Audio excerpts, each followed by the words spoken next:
எப்ஸ்டீனுடைய மேற்கோளின்படி அங்க போய் டான்ஸ் ஆடி பாட்டு பாடி ட்ரம்பை புதுகுணப்படுத்துறதுக்காக பண்ணான்னு எப்ஸ்டீனோட மெயில் இருக்குது.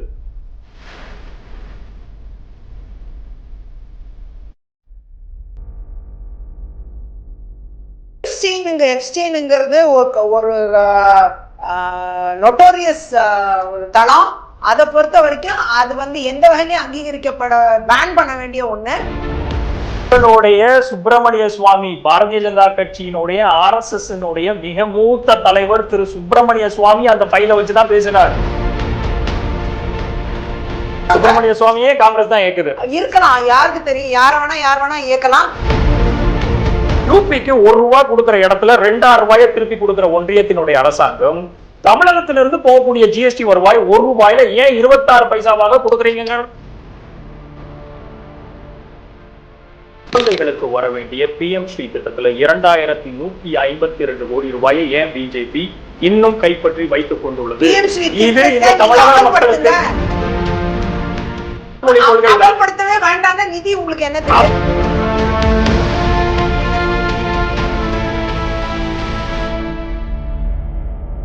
Powering enterprise networks and data centers. Design, deploy, secure, manage. Cavio, your infrastructure partner. Visit our website. Contact Cavio today.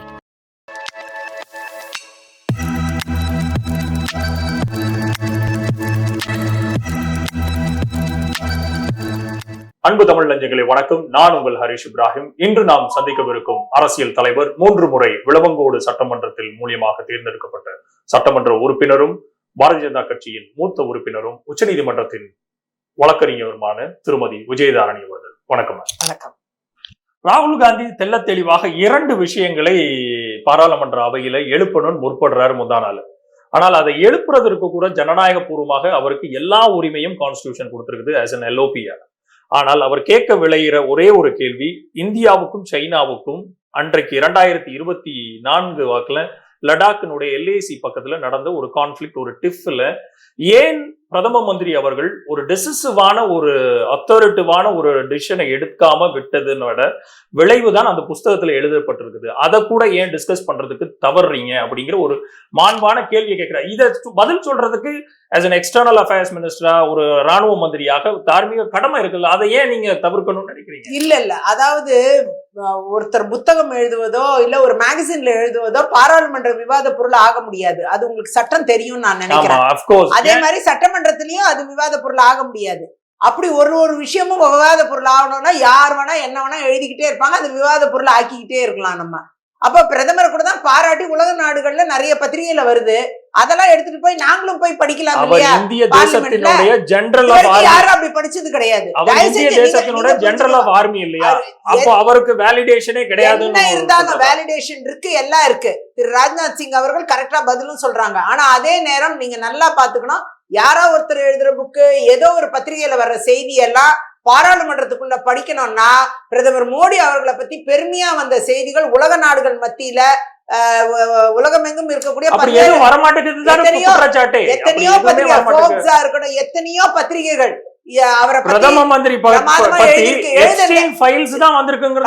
கிடையாது. அது இந்த ஒரே ஒரு புக்க புடிச்சுக்கிட்டு இந்த ஒரு மேகசின், அதுவும் புக் வெளியிடல, புக் வெளியிடல, அவர் எடுத்துக்கொண்டு காமிக்கிறார் இல்லையா?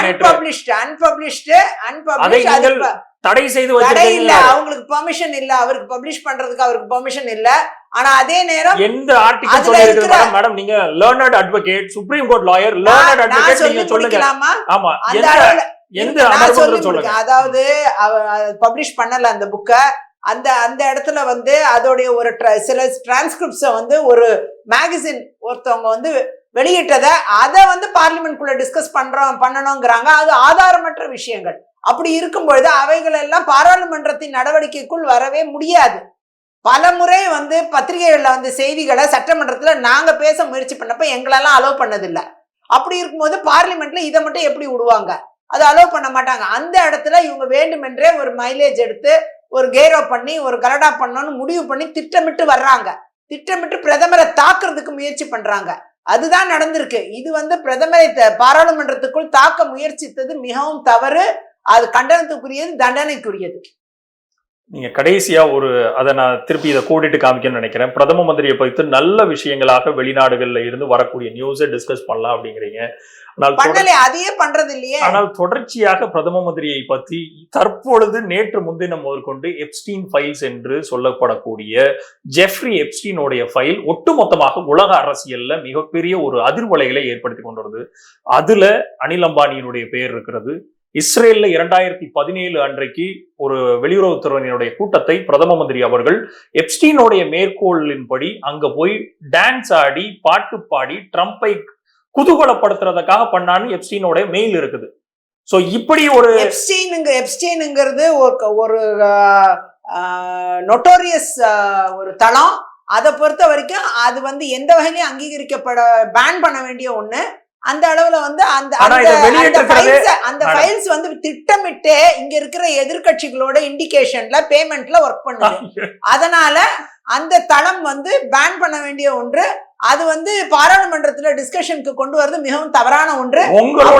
உங்களுடைய சுப்பிரமணிய சுவாமி பாரதிய ஜனதா கட்சியினுடைய RSS மிக மூத்த தலைவர் திரு சுப்பிரமணிய சுவாமி அந்த ஃபைலை வச்சுதான் பேசுறார். ஆமா, எனக்கு தெரியும், குஜராத்தினுடைய முதலமைச்சரா இருக்கும் போதே இவர் வந்து ஒரு நோட்டோரியஸான கை தான் அப்படின்னு பிரதம மந்திரியை நேரடியாக குற்றம் சாட்டுகிறார். அதெல்லாம் தவறான ஒன்று. எப்ஸ்டீன்ங்கிற அந்த தடமே முடக்கப்பட வேண்டிய ஒன்று. அதை வந்து இவங்க நம்ம நாட்டுல இருக்கிற காங்கிரஸ் மற்றும் எதிர்கட்சிகள் பேமெண்ட் கொடுத்து அவங்கள இயக்குறாங்க. அவங்கள வந்து பார்லிமெண்ட்ல அவங்கள பப்ளிஷ் பண்ண வச்சுட்டு அந்த மெட்டீரியலை கொண்டாந்து பேச முயற்சி பண்றாங்க. பாராளுமன்ற டெமோக்ரஸி படி அது மாதிரி ரூல்ஸ் அண்ட் ப்ரொசீஜர்ஸ் படி அது பர்மிஷன் இல்ல. உலக நாடுகள் எல்லாமே இதை வந்து பேன் பண்ண வேண்டிய ஒரு தளம் தான் அது.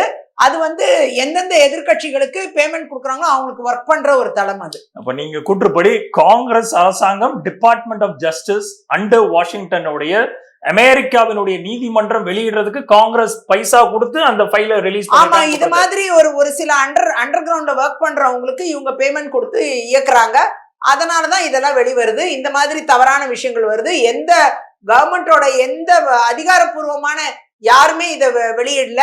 இது வந்து அன்ஆத்தரைஸ்டா இருக்கக்கூடிய விஷயங்கள் தான் இந்த மாதிரி இவங்க வந்து இயக்குறாங்க. இங்க இருந்து இயக்கி அவங்க பேமெண்ட் கொடுத்து அவங்க செயல்படுத்துறாங்க. சுப்பிரமணிய சுவாமியே காங்கிரஸ் தான் இயக்குது. இருக்கலாம், யாருக்கு தெரியும், யார் வேணா இயக்கலாம். அதை நாம சொல்ல முடியாது. ஆனா அதே நேரம் இந்த மாதிரி விஷயங்கள் வந்து இப்ப திட்டமிட்டு நிறைய நடக்கிறத நம்ம பார்த்து கொண்டு இருக்கிறோம். நிறைய விஷயங்கள்ல இந்த மாதிரி திட்டமிட்டு நடக்குது. இந்திய நாட்டுக்கு எதிரான ஒரு விஷயத்துக்குள்ள நம்முடைய எதிர்கட்சிகளே செயல்படுறத நம்ம பார்க்க முடிகிறது. 2026 தேர்தல் நாட்டின் இறையாண்மைய மோசமான தளத்திற்கு எடுத்து செல்லக்கூடிய இடத்துல எதிர்கட்சிகள் நடந்து கொண்டு இருக்கிறது என்பதுதான் இதுல நம்ம புரிஞ்சுக்க வேண்டிய விஷயம். 2026 தேர்தலில் தாவேகா என்கிற ஒரு புதிய கட்சி மூன்றாவதாக முளைத்திருக்கிறது. இதற்கு பின்னாடி பாரதிய ஜனதா கட்சி இருக்குதா அப்படிங்கிற அந்த கான்செப்டுக்குள்ள நான் போகலன்னா கூட இதனுடைய வருகை தமிழக அரசியல்ல எந்த விதமான ஒரு மாறுதல்களை உண்டு பண்ணுன்னு பாக்குறீங்க?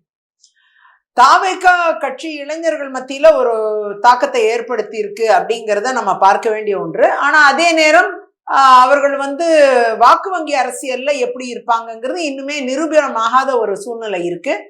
வரக்கூடிய 2026 தேர்தல் அதுக்கு நிரூபிக்கும் தடமாக அமையும் நான் நினைக்கிறேன். ஆனா அதே நேரம் அந்த சதவிகிதம் என்னவா இருக்கும் தெரியல. எத்தனை சீட் ஜெயிப்பாங்கிறதும் ப்ரூவ் ஆகல. அது இனிமே நம்ம தேர்தலில் தான் பார்க்கணும். இப்பதான் டெஸ்டிங் கிரவுண்ட் அவங்களுக்கு. இந்த 2026 தேர்தல் தான் டெஸ்டிங் கிரவுண்டா இருக்கும்.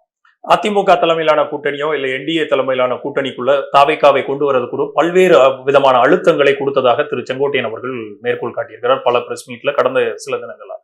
இதை எப்படி எடுத்துக்கிறது? ஒரு புதிய கட்சியை கூட விட்டு வைக்காத லெவலுக்கா காங்கிரஸ் கூட தான் தாவேகா கூட கூட்டணி வச்சுக்கணும்னு ரொம்ப ஆசைப்படுறாங்க. இப்ப அதையும் தான் பார்க்கணும். காங்கிரஸ் அழுத்தம் கொடுக்குதா இல்ல தாவேகா காங்கிரஸ்க்கு அழுத்தம் கொடுக்குதா அப்படி என்னன்னு பார்க்கணும் நம்ம. அப்படி பார்க்க போனா திமுக கூட்டணியும் உடஞ்சு போய் காங்கிரஸ் அங்க போற மாதிரி தானே இப்ப சூழ்நிலைகள் இருக்கு. அப்படித்தானே அழுத்தம் கொடுக்கப்பட்டிருக்கு. இப்ப நடந்துகிட்டு இருக்க அழுத்தத்தை பத்தி நம்ம பேசுவோம். அந்த பழசு நடந்துச்சா இல்லையாங்கிறது யாருக்கும் தெரியாது. நாங்க அந்த மாதிரி எந்த அழுத்தமும் யாரும் கொடுக்கல. பாஜக கிடையாது, அதிமுக இருந்தும் அதெல்லாம் எந்த அழுத்தமும் யாருமே கொடுக்கல. ஆனா அதே நேரம் இப்ப காங்கிரஸ்ல இருந்து ஒரு அழுத்தம் கொடுக்கப்பட்டிருக்கு, தாவேகால இருந்து காங்கிரஸ்க்கு ஒரு அழுத்தம் கொடுக்கப்பட்டிருக்கு. அதனால திமுக கூட்டணி பிரிகிற சூழ்நிலையில தான் இன்னைக்கு கனிமொழி அவர்கள் ராகுல் காந்தியை சந்திக்க ஓடி போயிருக்காங்க டெல்லிக்கு. 2026 தேர்தலில் வெற்றி வாகை சூட போவது திமுகவினுடைய தலைமையான கூட்டணியில பல்வேறு மக்கள் நலத்துக்கு சம்பந்தமான பல்வேறு விதமான திட்டங்களை வகுத்திருக்கிறோம் அப்படிங்கிறத தொடர்ந்து முன்வைத்துக் கொண்டிருக்கிறது திராவிட முன்னேற்ற கழகத்தினுடைய கூட்டணி தலைமையில. ஆனால் பாரதிய ஜனதா கட்சி எடுத்துக்கொண்ட அத்தனை விடயங்களும் தேசிய லெவல்ல தோல்வியை தழுவி இருக்கிறது. அது ஜாப் எம்ப்ளாய்மெண்ட் 2 கோடி பேருக்கு வேலை வாய்ப்புங்கிற பதி இன்னைக்கு 12 வருஷத்துல தோராயமாக 24 கோடி பேருக்கு ஜாபை கிரியேட் பண்ணியிருக்கும். அது பண்ணல. பிசிக்கல் டெபிசிட்டை கம்மி பண்ணல. அதே சமயம் ஜிஎஸ்டி வரி வருவாயின் மூலியமாக டாக்ஸ் டெவல்யூஷன்ல கொடுக்க வேண்டிய, மாநிலங்களுக்கு நிகரான கொடுக்க வேண்டிய பல விடயங்கள்ல தோல்வி எழுதியிருக்கு அப்படிங்கறத குற்றச்சாட்டாக வைக்கிறார் தமிழகத்தினுடைய முதல்வர் அவர்கள். இது ரொம்ப தவறான குற்றச்சாட்டு. அவர் சரியா அந்த பட்ஜெட் டாக்குமெண்ட்டை பார்க்கவே இல்லை. அவர் அக்கௌண்டன்ட்டையோ அசிஸ்டன்ட்டையோ வச்சு ஒழுங்கா படிச்சிருந்தாருன்னா அவர் ரிவைஸ் எஸ்டிமேட்டையே பேசிக்கிட்டு இருக்காரு. பட்ஜெட்ரி எஸ்டிமேட்டை பேசணும். அதை விட்டுட்டு மாத்தியே சொல்லு. அந்த அவர் கொடுத்த அறிக்கையே மிகவும் தவறா இருக்கு. ஒரு நல்ல அக்கௌண்டன்ட்டை வச்சு பார்த்துட்டு அதுக்கப்புறமா அவர் அந்த அறிக்கையை கொடுத்துருக்கணும்னு என்னுடைய கோரிக்கை. அந்த அளவுல நீங்க பாத்தீங்கன்னா இன்னைக்கு ஜிஎஸ்டி பகிர்வு என்பது 7 லட்சம் கோடி தமிழ்நாட்டுக்கு கடந்த 10 ஆண்டுகள்ல வந்திருக்கு. அது மாதிரி 3 லட்சம் கோடி இன்ஃப்ராஸ்ட்ரக்சர் ஃபண்ட் கட்டுமான அமைப்புகளுக்கான நிதி 3 லட்சம் கோடி மத்திய அரசு கொடுத்திருக்கு. அது மாதிரி நிறைய திட்டங்கள் 7 மடங்கு ஐக்கிய முற்போக்கு கூட்டணி காங்கிரஸ் டிஎம்கே இருந்த காலத்துல தமிழ்நாடுக்கு வந்த நிதியை விட 7 மடங்கு அதிகமான நிதிகள் தமிழ்நாட்டுக்கு பாரதிய ஜனதா ஆட்சியில தான் வழங்கப்பட்டிருக்கு ரயில் ப்ராஜெக்ட்ஸ்ல. அதே மாதிரி பிற துறைகள்ல நீங்க பாத்தீங்கன்னா 11 லட்சம் கோடி நிதி பகிர்வு வந்திருக்கு. அது மாதிரி தமிழ்நாட்டுக்கு என்று நிதி பகிர்வு நிறைய வந்திருக்கு. இந்த தடவை பட்ஜெட்ல கூட 53.47 லட்சம் கோடி மொத்த பட்ஜெட்டோட சைஸ். அதுல நீங்க பாத்தீங்கன்னா 41% டாக்ஸ் பகிர்வு சட்டப்படி 15 பிளானிங் கமிஷன் படி 41% பகிர்வு கொடுக்கப்படுது. அதுல டாக்ஸஸ் முந்தைய காலத்தை விட அதிகமா இந்த தடவை வந்திருக்கு. அதுவும் இல்லாம டாக்ஸஸ் அல்லாத பிற பிரிவுகள் எல்லாம் சேர்த்தீங்கன்னா 50% பகிர்வு வந்திருக்கு.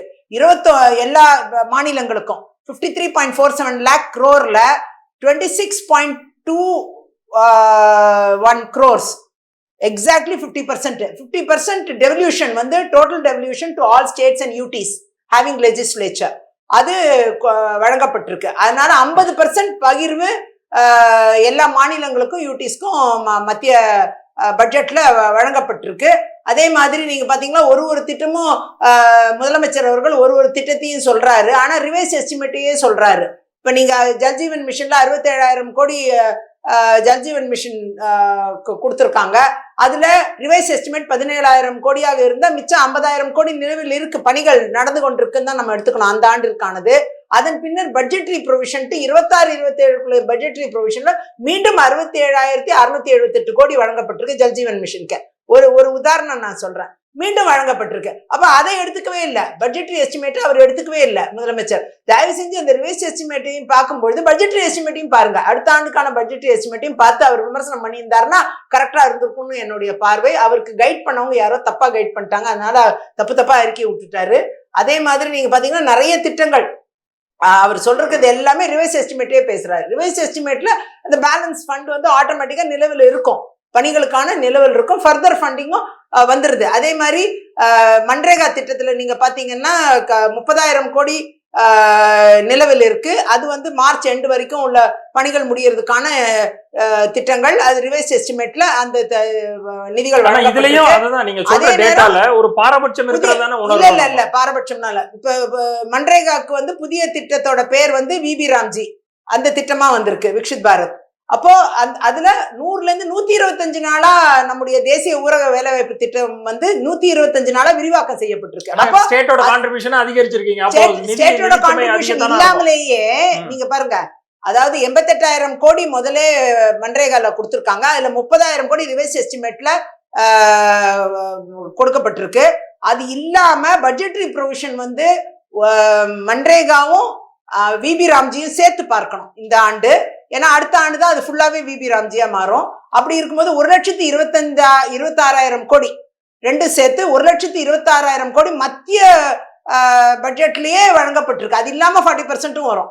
அப்படி சேரும் பொழுது 125 நாட்கள் விரிவாக்கமாகுது. மக்களுக்கு இது பெனிஃபிட்.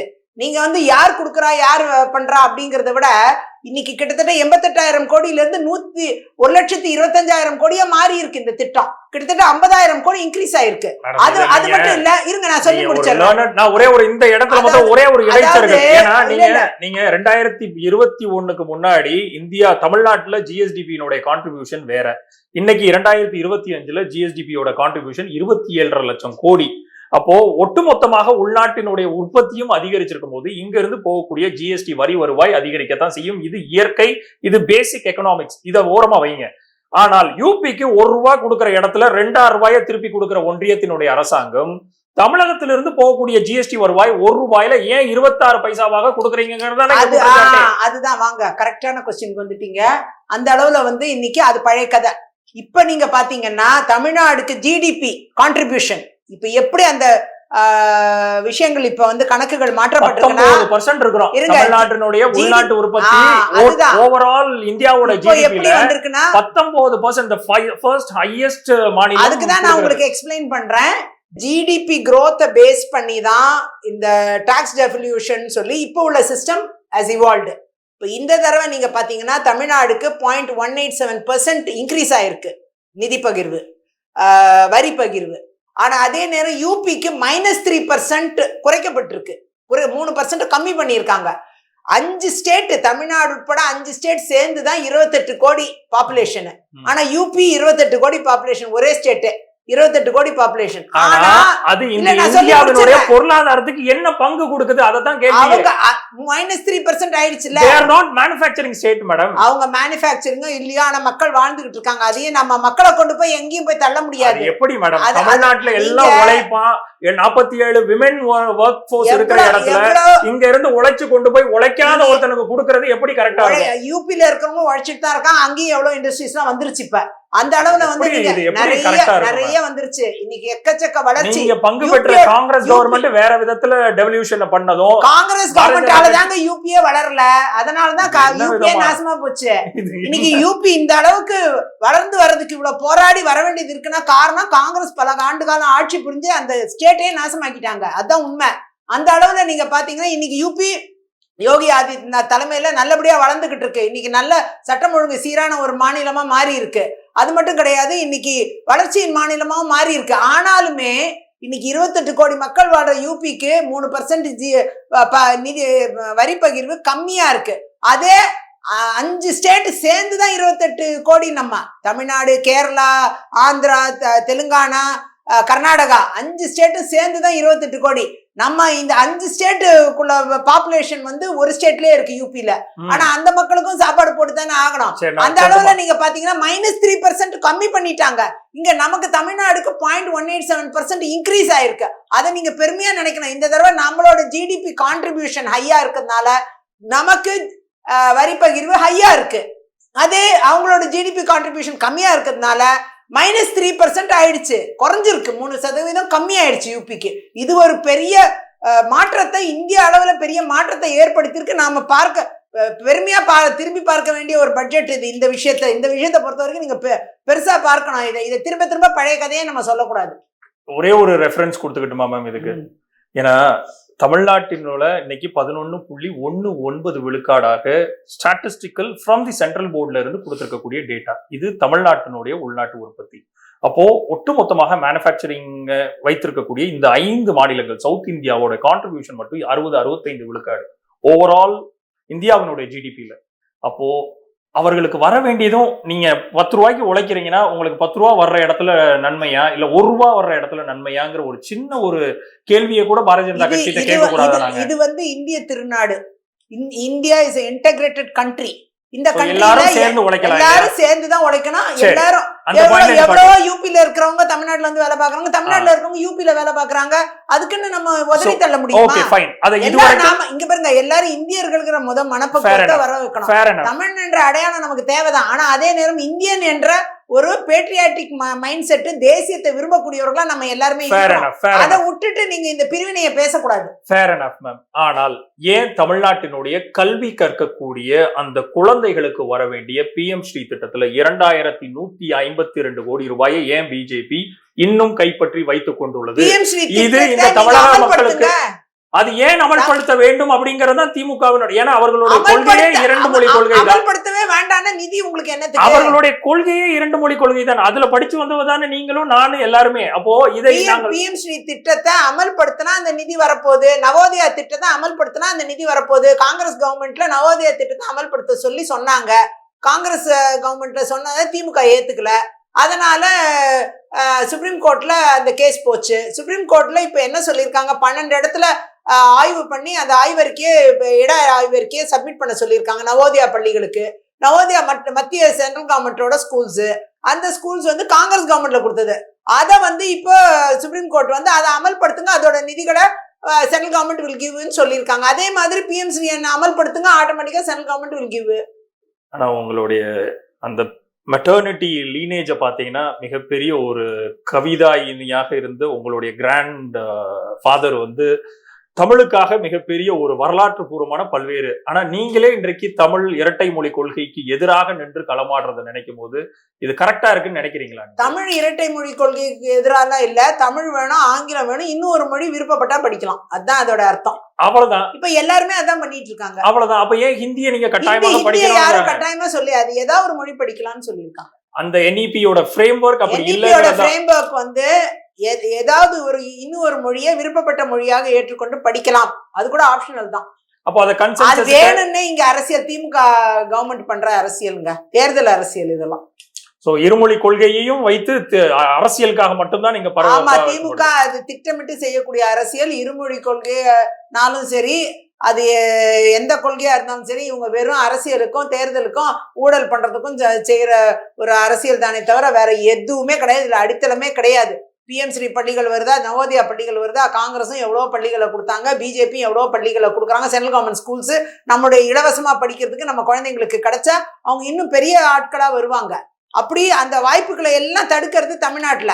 அதனால இந்த இந்த விஷயங்கள்ல உறுதியா வந்து மக்கள் வந்து இவங்களுடைய இரட்டை நிலைப்பாடை புரிஞ்சுக்கணும்னு நான் நினைக்கிறேன். இவங்க வெறும் தேர்தல் அரசியலுக்காகவும் அந்த தேர்தல் மூலமா ஜெயிச்சு வந்து ஊழல் பண்ணி தங்க குடும்பங்களை பார்த்துக்கிறதுக்காக மட்டும்தான் திமுக இந்த வேலையை செஞ்சிட்டு இருக்கு, வேற எதுவுமே கிடையாது. அதனால இந்த முறை ஆட்சி மாற்றம் அவசியம் என்பதை மக்கள் நினைவில் கொள்ளுங்கள் என்பதுதான் என்னுடைய கோரிக்கை. கடைசியான ஒரு கேள்வி, உங்க இப்போதைய இருக்கிற பிஜேபியை தவிர்த்து தமிழகத்தில் மிக உயர்வாக ஒரு கண்ணியமான தலைவராக நீங்க நினைக்கிறது தமிழகத்துல யாரு, எதற்காக அப்படிங்கிற ஒரு சில வரிகள் மட்டும். தமிழகத்தில் கேக்குறீங்களா? தமிழகத்தில் எவ்வளவோ தலைவர்கள் இருக்காங்க. உங்களை மனம் கவர்ந்த தலைவராக ஒருத்தரை மட்டும் நீங்க எதற்கு அப்படிங்கிற ஒரு விவரத்தோட சொல்லுங்க. மனம் கவர்ந்த தலைவர்னா எங்க கட்சி தலைவரை சொல்லலாம், அதே மாதிரி அதிமுக கட்சி தலைவரை சொல்லலாம். அது மாதிரி மனம் கவர்ந்த தலைவர்கள் எத்தனையோ பேர் இருக்காங்க, ஒருத்தரை சொன்னா தப்பாயிடும். அதனால எல்லாரையும் நான் சொன்னதா எடுத்துக்கோங்க. சரி, கடந்த 5 ஆண்டுகள்ல ஒரே ஒரு பிளஸ், ஓகே நான் டிஃபரன்ஸ் ஆஃப் ஒப்பீனியன், எனக்கு மாற்று கட்சியில இருக்கக்கூடிய அரசியல் இருந்தா கூட இந்த ஒரு திட்டம் தமிழகத்துல செயல்படுத்தப்பட்ட போது ஒட்டுமொத்தமான இந்தியாவுக்குமே இதை ரெப்ளிகேட் பண்ணணும் அப்படின்னு நினைச்சீங்கன்னா எந்த திட்டம்? எனக்கு அப்படி ஒரு திட்டம் வந்ததாவே தெரியல. இந்த 1000 ரூபாய் கூட ரொம்ப லேட்டா தான் கொடுத்துருக்காங்க. அதை வந்து வந்த உடனேயே இவங்க கொடுத்துருக்கணும். இந்த 1000 ரூபாய் திட்டம் எல்லா பெண்களுக்கும் கொடுத்துருக்கணும். அதை வந்து ரொம்ப லேட்டா 5 வருஷம் 4 வருஷம் முடிகிற 4 வருஷம் கிட்டத்தட்ட 3-4 வருஷம் ஆன பிறகு ஒரு பார்ட் ஆஃப் பீப்புளுக்கும், அதுக்கப்புறம் 4.5 வருஷம் ஆன பிறகு கொஞ்சம் பேருக்கும் சேர்த்து இப்ப கொடுக்குறாங்க. ஆனா அந்த திட்டம் கூட நீங்க பாத்தீங்கன்னா முழுமையா எல்லாருக்கும் சென்றடையல. அதனால 1000 ரூபாய் கொடுத்துட்டு 5000 ரூபாய் அந்த வீட்டுல டாஸ்மாக் மூலமாவும், கரண்ட் பில் மூலமாவும், சொத்து வரி மூலமாவும், தண்ணி வரி மூலமாவும் புடுங்கிடுறாங்க திமுக ஆட்சி. இதுதான் நடக்குது. 1000 ரூபாய் கொடுக்குறோன்னு கொடுத்துட்டு 5000 ரூபாய் புடுங்கணும்னா அந்த பெண்கள்லாம் என்ன செய்வாங்க? அது என்ன பிரயோஜனம்? அது என்ன மகளிர் உரிமை தொகை என்ன பிரயோஜனமா இருக்கு? எந்த வகையிலும் அது ஒன்றும் பிரயோஜனமா இருக்காது. மதுவினால் பாதிக்கப்பட்ட ஆண்கள் அதிகமா இருக்காங்க. அவங்களுக்கு உடல் ரீதியா லிவர் சிரோசிஸ் வந்து கஷ்டப்படுறாங்க. அவங்களுக்கு ட்ரீட்மெண்ட் கொடுக்கறதுக்கும், அவங்க தன் கணவரை காப்பாத்துறதுக்கும், தன் பிள்ளைகளுக்கு சாப்பாடு போடுறதுக்கும், இந்த கரண்ட் பில்லு 400 ரூபாய் இருந்த கரண்ட் பில்லாம் 4000 ரூபாய் ஆயிடுச்சு. ஸ்லாப் குறைக்கிறோம். அது மாதிரி நாங்க இருங்க ஸ்லாப் குறைக்கிறோம், நாங்க ஆட்சிக்கு வந்தா 2 மாசம் இருக்கிறத 1 மாசம் ஆக்குவோம், அப்படிலாம் கரண்ட் பில் எடுப்போம், அதனால உங்களுக்கு பில்லு குறையும்னு சொன்னாங்க. இப்ப பாத்தீங்கன்னா 400 ரூபாய் கட்டிட்டு இருந்தவங்க 4000 ரூபாய் கட்டணும், 4000 ரூபாய் கட்டிட்டு இருந்தவங்களாம் 45,000 ரூபாய் கட்டணுங்கிற நிலைமை ஏற்பட்டிருக்கு. கரண்ட் பில் மட்டும் கிடையாது, வாட்டர் பில்லு, சொத்து வரி, சொத்தே வித்தாதான் சொத்து வரி கட்ட முடியும். அந்த மாதிரி ஒரு சூழ்நிலைக்கு தான் தமிழ்நாடு தள்ளி இருக்கு இந்த திமுக ஆட்சி. அதனால நல்லதா எதுவுமே செய்யலையே, செஞ்சாதானே நம்ம சொல்ல முடியும். ஏதாவது செஞ்சிருந்தாங்கன்னா நானே பெருமையா சொல்லுவேன், செய்யும் காலத்துல நிச்சயமா சொல்லுவேன். அதற்கும் கையெழுத்து போட்டவர் அம்மையார் படுக்கையில இருக்கும் போது உதயமின் திட்டத்தில் கையெழுத்து போட்டவர் அன்றைய முதலமைச்சராக இருந்த அதிமுகவினுடைய பொதுச் செயலாளர். சோ இன்றைய எல்லாத்துக்கும் மத்தவங்களை குறை சொல்லக்கூடாது, தான் வந்த பிறகு அதை மாற்றி அமைக்கலாம்ல, சாத்தியம் தானே. அது ஏன் பின்ன ஆட்சியை எதுக்கு இவங்க கையில கொடுத்தோம்? அப்ப இவங்க மாத்தி அமைச்சிருக்கலாம் இல்லையா? ஆட்சியை வந்து அவங்க கையில கொடுக்குறோம்னா நம்ம இவங்க ஏதாவது மாத்தி அமைப்பாங்க தானே. அவங்க ஆட்சியை அவங்க ஒண்ணுமே செய்யலைன்னா அதுக்கப்புறம் இந்த ஆட்சி வந்து என்ன பிரயோஜனம்? 5 வருஷம் சும்மா சொந்த தான் குடும்பத்தையும் தனக்கு வருவாயும் மட்டும் பார்த்தா போருமா? மக்கள் நலன்லையும் கவனம் செலுத்த. நீங்க தான் அந்த கோரிக்கையை மின்துறை அமைச்சர்கிட்ட கொண்டு போகணும். ஏன்னா அது ஒன்றியத்தினுடைய கையில் இருக்கக்கூடிய உதயமின் திட்டத்துல தமிழகத்திற்கான கரெக்டான ஒரு கிடையாது. தமிழ்நாட்டுல அந்த மாற்றத்தை இவங்க கொண்டு வரலாம். 1 மந்த்துக்கு ஒன்ஸ் பில்லு கிளியர் பண்ணாங்கன்னா அது ஆட்டோமேட்டிக்கா குறைஞ்சிரும். ஏன் அதை மாத்தல? அந்த சிஸ்டமை மாத்திரன்னு சொல்லிட்டு ஏன் மாத்தல? இவங்க தமிழ்நாடு அரசு கையில தானே இருக்கு, மாத்தி இருக்கணும். ரொம்ப நன்றி. 2026 உங்களை ஒரு வெற்றி வேட்பாளராக திருப்பியும் அதே சட்டமன்றத்திற்குள்ள அடியெடுத்து வைக்கக்கூடிய நாட்களை எண்ணிக்கொண்டிருக்கிறோம். தொடர்ந்து இணைந்து ரொம்ப நன்றி. தேங்க்யூ.